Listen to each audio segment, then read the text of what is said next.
Man tā piedur latgaliešu valoda. Man liekas, nav prikulīgāks valodas kā latgaliešu valoda. Un, es vispār nevaru saprast, kā divi latgalieši var izkauties, jo man liekas, kad viņi runā, tur taču ir tikai mīlestība un sirsniņas lido. Tā pēc tā dialekta. Es nevaru saprast, kā var tur sakasīties savā starpā, jo tur viņš paver muti man rēkanā. Es tagad tieši skaldīties ar tādu, taču nē, johaidī.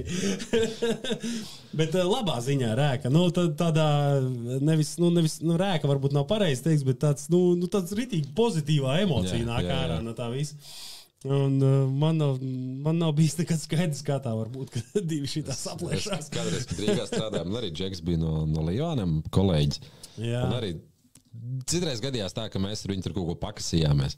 Un tieši tas pats variants, es redzu, ka viņš ir dusmīgs uz manīm. Jā. Bet man tik tā prikolīgi forši izklausās, kā viņš tur dusmojās. Jā. Vislielākais bija tās, reāli, es neatceros, par ko mēs sakasījāmies, bet viņš ilgāk strādāja nekā es. Bet viņš bija tā kā, svarīgāks par manīm, viņš tur man apmācīja. Un viņš kaut ko man pasaka, es kaut ko tur paņeris, viņš man tā pretī pilnībā nopietnībā.